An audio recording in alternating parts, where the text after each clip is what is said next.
It's an honor and privilege to introduce Professor Warnecke, who's from the Department of Otolaryngology in Hannover, Germany. She has graciously agreed to give us a talk this morning, and we look forward to hearing the work that's done. Hannover has been a great collaborator with House over the years, and we look forward to hearing the things they're doing there because they're pioneering quite a bit. So thank you for joining us. Yes, thank you for the nice introduction. I would like to say a few more words about myself. I'm located at Hannover Medical School and I'm an ENT surgeon. And I'm also the leader of a research group that concentrates on protection and regeneration of the inner ear. And it is a very great honor for me to be here today and to present you some aspects of my clinical related research. And specifically, I'm going to show you how perilymph samples can be obtained during cochlear implantation, how proteome analysis of the perilymph can give us insight into the human cochlea. And in the second part of my talk, I'm going to show you the research that has led us to the use of extracellular vesicles as a novel approach to treat damage to the cochlea. So when we consider cochlear implantation, and this is our major program in Hannover because we have a quite large program, we face several clinical challenges. And this here is a schematic presentation of a normal cochlea with a preserved architecture of the organ of Corti and the spiral ganglion neurons. And different histological changes can occur in patients that develop hearing loss. And they can start from the loss of synapses to the loss of connectivity, loss of the hair cells, until to the development of a flat epithelium, which functionally can be considered as a scar. And all these cases here can be candidates for cochlear implantation as a treatment strategy to restore the hearing restoration. And the problem is that cochlear implantation may also add additional trauma to the already diseased inner ear by opening of the cochlea and by inserting a foreign body, the electrode array. So in order to prevent insertion trauma, we need to characterize the cochlear environment in which the electrode array is to be inserted, and we also need to identify molecular targets that can be used for the development of personalized targeted therapeutics. And with perilymph sampling, we do have access to the human cochlea, which is an organ that otherwise cannot be biopsied without adding severe structural damage. And what we do for perilymph sampling, we use glass capillaries with a very sharp tip here at the front. And there you can see the sharp tip. And when we expose the round window for insertion of the electrode array, prior to insertion of the electrode array, we can then use this glass capillary to penetrate the round window membrane. And with capillary forces, we can and deliver 2 to 10 microliters, sometimes a little less, sometimes 1 microliter, sometimes when there is a perilymph gusher, even more. And this perilymph sample can be then analyzed. And then the question that we have now, so these are cases that we perform during cochlear implantations in patients who are already quite deaf. Can we extend this perilymph sampling also to other patients with other types of diseases and with considerable residual hearing, for example, patients with otosclerosis or patients with sudden sensory neural hearing loss that recover, that can fully recover after a time. And we could, if provided the perilymph sampling is a safe method, and we investigated this by looking into the hearing threshold of cochlear implant patients. Here you can see the hearing thresholds at the first fitting, and this is the hearing threshold pre-operative at the x-axis, and the left panel shows the changes that occur 3 months after the first fitting. And the black line illustrates the 0 line. So this means if there is no difference between pre and post-operative hearing, the data dots are located on the line. And if it's above, it is considerable loss of residual hearing. And if it's above the dotted line here, it is a hearing loss of more than 30 decibel. And you can see here at the first fitting and also after 3 months that people without perilymph sampling and people with perilymph sampling show a similar loss of residual hearing. So it's there is no difference. We can consider perilymph sampling as a safe method. So we used Perilymph Diagnostics to pursue the following aims. We wanted to identify proteins that are related to wound healing, because this could be beneficial in cochlear implantation to recover from implantation trauma. We wanted to identify proteins that are related to cochlear implant performance, or we want to look if this is possible. We wanted to see if we can probably identify a disease biomarker, and finally, we were looking if it is possible to generate a molecular landscape of the cochlea. In order to investigate proteins related to wound healing, we analyzed 41 samples that were obtained during cochlear implantation surgery, 13 of which were children and 28 adults. And these samples were then prepared.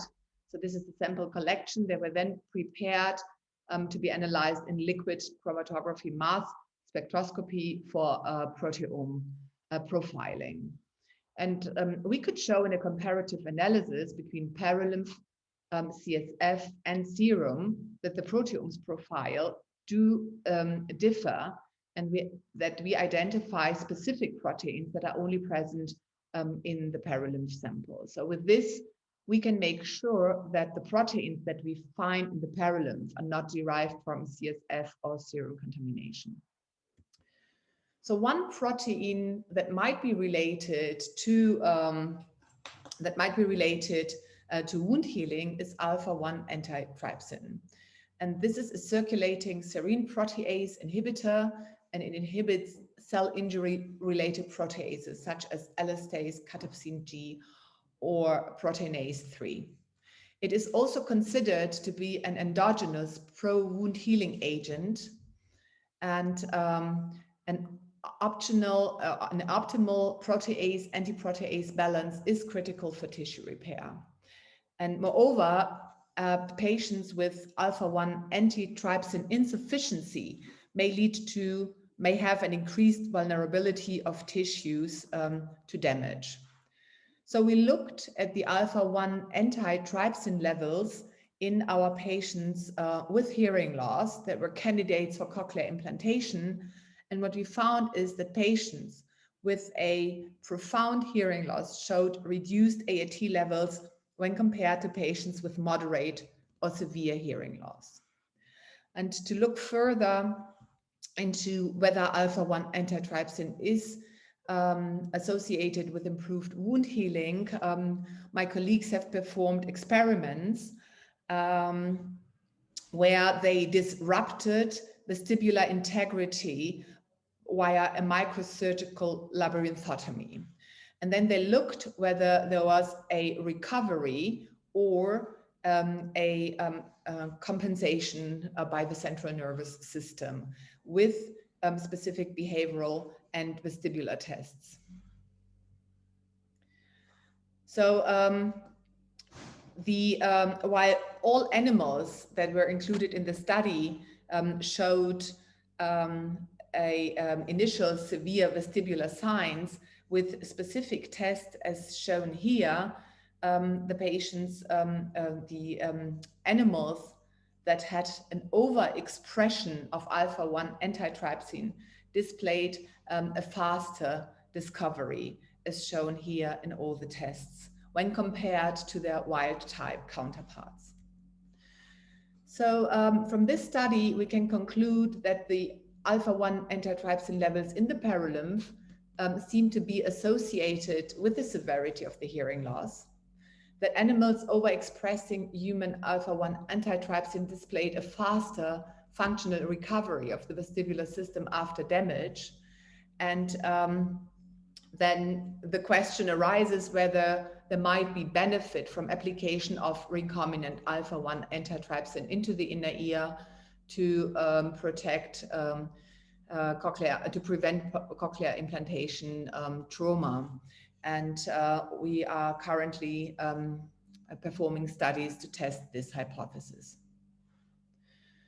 So in the next study, we looked whether proteins in the perilymph can be related to cochlear implant performance, or whether the proteome, the preoperative proteome profile, may aid in predicting patients with good or poor cochlear implant performance.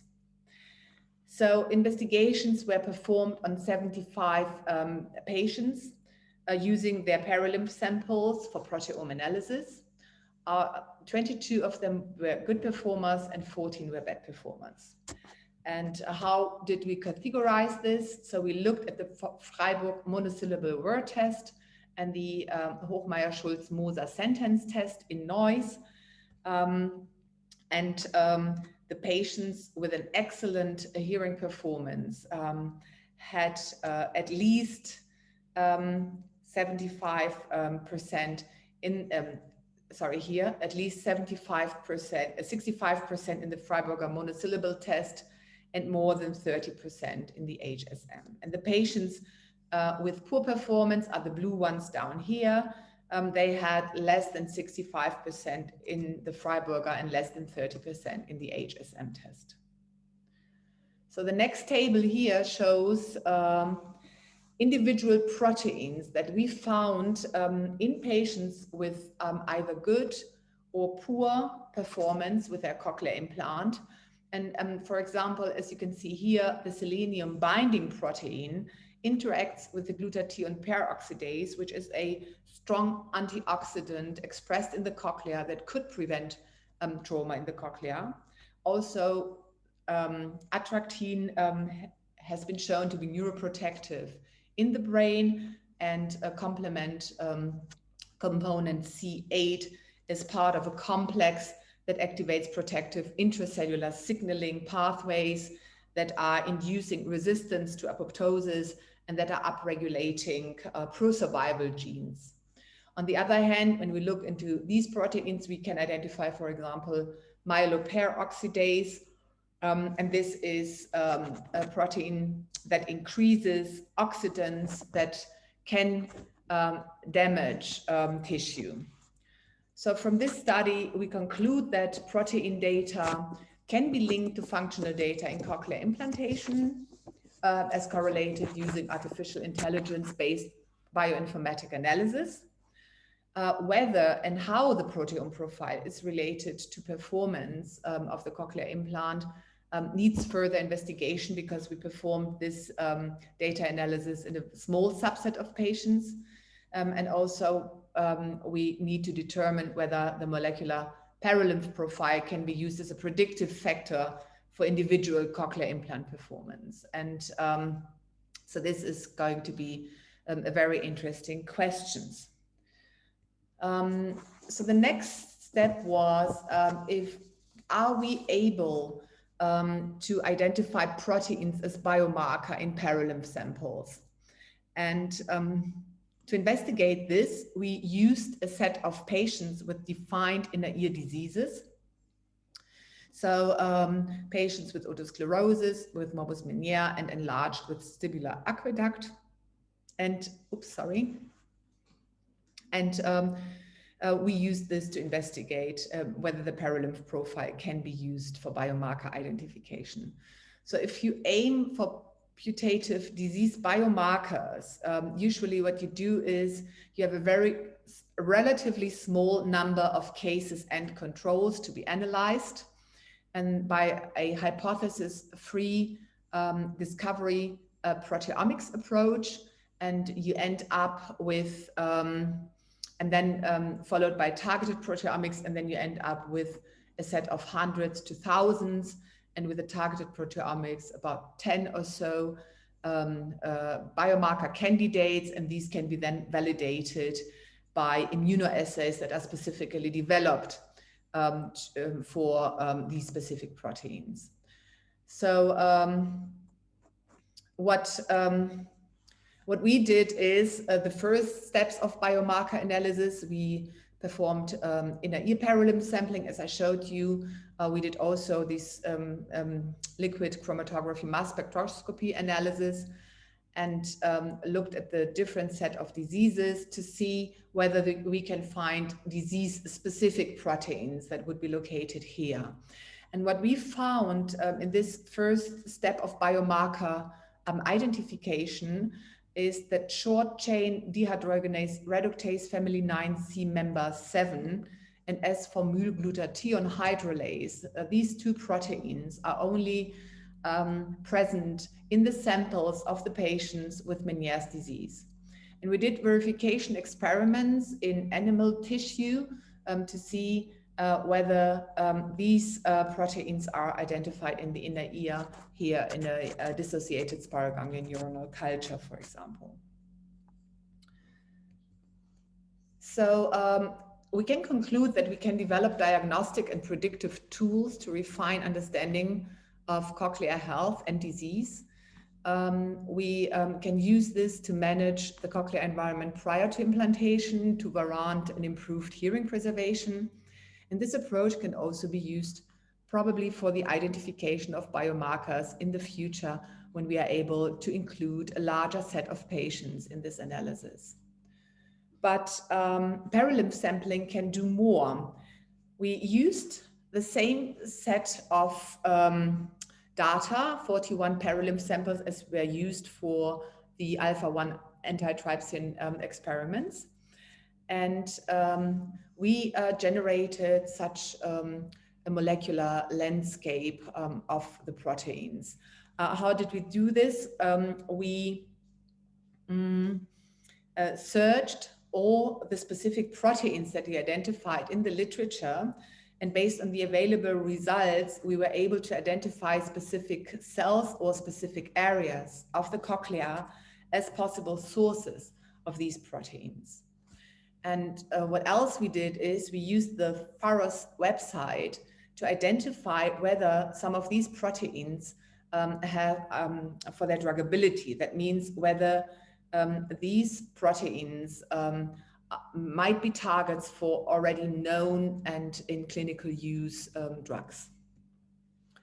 And I would just quickly want to show you that in some of the proteins found in the perilymph sample, we were able to identify already existing drugs as molecular targets, and many of them are inhibitors. What else we could read out from the molecular landscape of the cochlea, that there were several proteins that are involved in syndromic and hereditary hearing loss, as you can see listed here, that are obviously present in the perilymph of the samples. And it would be interesting to go for genetic analysis and combine this with the perilymph analysis to see whether we can read out specific genetic causes of hearing loss from the perilymph profile. So to conclude the results from the perilymph analysis, it can help us probably to understand the human molecular composition of the inner ear in health and disease, which otherwise can only be done with post-mortem investigations of human cochlear tissue. We could be able to identify molecular targets for future treatment to develop probably also screening tools for rapid proteome analysis, then be able to offer our patients personalized medicine approaches.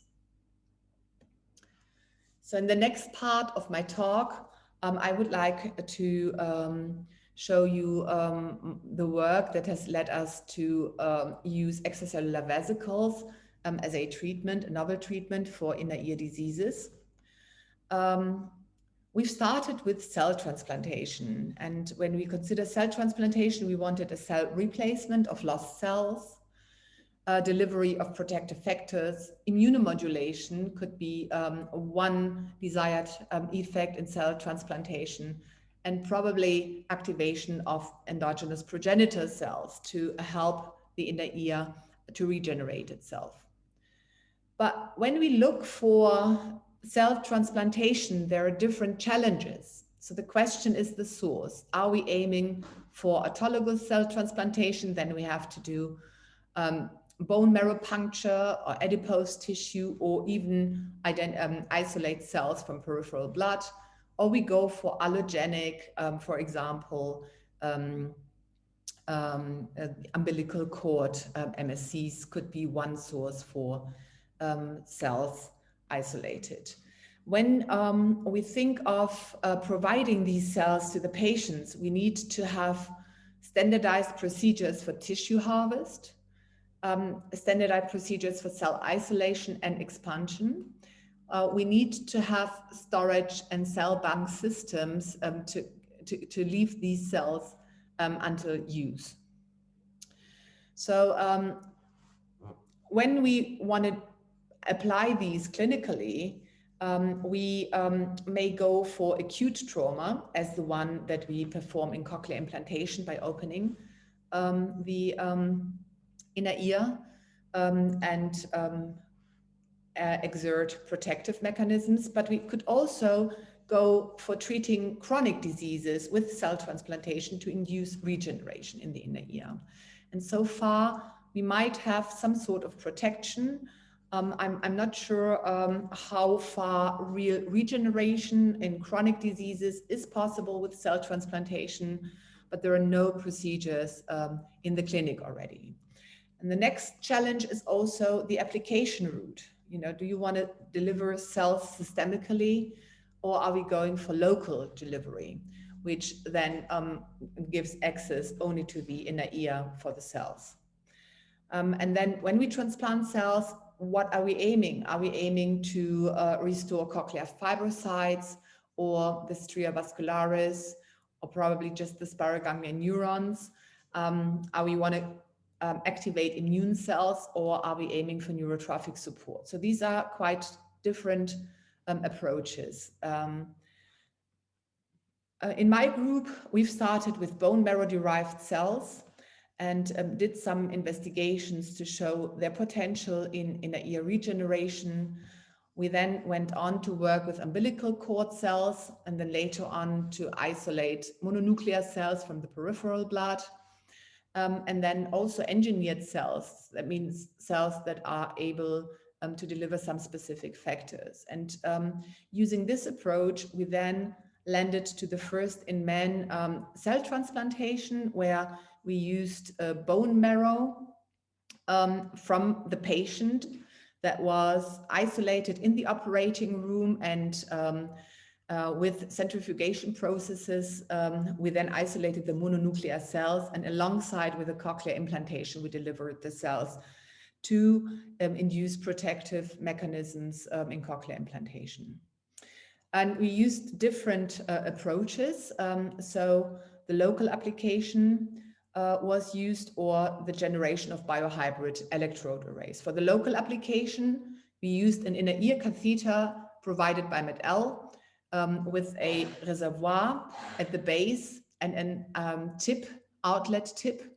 And the inner ear catheter can be used as a cochlear implant. So you insert it into the cochlea, as you can see here, and you can apply with low forces the drug or the cell suspension into the inner ear until you flush the cochlea. Or what we also did is we used fibrin glue for a dip procedure, and to dip the electrode array into a cell solution fibrin glue mixture, and then had electrode arrays that were covered with autologous cells of the patient. But with the cells, there are many problems. Can the transplanted cells survive? How active are they? So the next question we asked were, can we deliver the efficacy of mononuclear cells or mesenchymal stromal cells without the need to transplant living cells? And this was the idea to use extracellular vesicles. And what are extracellular vesicles? Extracellular vesicles are very small vesicles from 50 to 100 nanometer size, and they are generated by virtually any cell, and they carry the signature of the parental cell. So they carry different molecules inside and different receptors on the outside, and then they exert specific effects at the target cells. And this can be positive, but they can also be negative, as we know from example from tumor exosomes, which are extracellular vesicles released from tumor cells to prepare the surrounding tissue for invasion, for example. But we concentrated on umbilical cord mesenchymal stromal cells because we know that these cells have protective effects, and specifically for wound healing. So different donors were used, and we harvested primary mesenchymal stromal cells from the umbilical cords. We did expansion in cell culture, generated conditioned medium, and purified extracellular vesicles by ultracentrifugation. And these vesicles then were characterized, and we did this with Otolaryngology Therapeutics, which is a Salzburg-based university-related company. We investigated the cytokine profile of the extracellular vesicles, and we found pro and also anti-inflammatory cytokines in their profile. And we also found specific growth factors, for example, brain-derived neurotrophic factor as a cargo in the extracellular vesicles. We then looked for the in vitro potency of the extracellular vesicles, and we used a neonatal rat cell culture model. So we used the neonatal rats to isolate the cochlea, the membranous cochlea, and then we isolated the spiral ganglion, dissociated it chemically and mechanically, and then had a dissociated mixed spiral ganglion culture. And in this culture, we looked at the survival rate of the spiral ganglion neurons, and we used brain-derived neurotrophic factor, as shown here, for positive control, and medium and ringer solution in which the EVs were dissolved as controls. And we could see that approximately 20% of the neurons survive when you treat them with BDNF and with the extracellular vesicles. So different grades of vesicles, different sources, umbilical cord or bone marrow, and also in clinical, under clinical grade conditions, derived extracellular vesicles show a significantly improved survival of spiral ganglion neurons. We also looked for the in vivo potency of extracellular vesicles, where we used mice with confirmed normal hearing, exposed them to noise trauma, and then subjected them to treatment either with extracellular vesicles or with artificial perilymph that was directly applied into the semicircular canal. And then after 30 days, we did ABR measurements and histological evaluation. And with the ABR measurements, you can see here the normal hearing confirmed pre-noise exposure for both groups, the EV and the control group. And here you can see that the control group has a significantly increased threshold when compared to the extracellular vesicles treated animals. So we have a partial repair because the treatment was initiated 3 days after noise trauma with the vesicles. And when we look at the histological sections, so here inner hair cells and 3 rows of outer hair cells in the pre-noise controls, we see here the animals that were treated with artificial perilymph have a distorted architecture of the outer hair cells and a preserved outer hair cell architecture when treated with extracellular vesicles. So we can conclude that the extracellular vesicles have an anti-inflammatory potential, a highly neuroprotective effect on spiral ganglion neurons. In vivo, we could also show attenuated threshold shifts after noise trauma and protection of hair cells after noise trauma. So therefore, we can conclude that these can be a promising drug for the development of new therapeutics for the inner ear, because it is a cell-free therapeutic, but delivers all the effects from a cell therapy, a mesenchymal stromal cell therapy. And the next step was to translate this procedure to the clinic and to develop inner ear specific extracellular vesicles for more potency, for example. And for the clinic, we tested the feasibility of clinical application, and after getting approval from our institutional board, we treated one patient with extracellular vesicles. So this patient was already treated in his right ear with a Flex 28 electrode array. This is a patient suffering from Meniere's disease. And for the left ear, he received treatment in 2018 with the Flex 28 and extracellular vesicles, and with the inner ear catheter, as you can see here. And this is the post-operative picture of the electrode array. So we have this, now we have 4-year safety data on the patient, but I'll show you here the 2 years results. And we can see that, so this is the right ear impedances of this patient and the left ear impedances. There is a slight increase of impedances. This are previous experiments with steroid application with the inner ear catheter, just to see the relations of the impedances.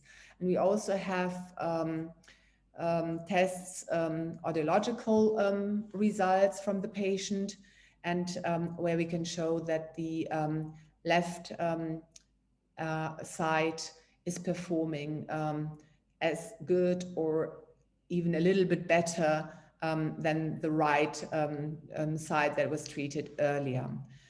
So with this, I would like to finish my talk. For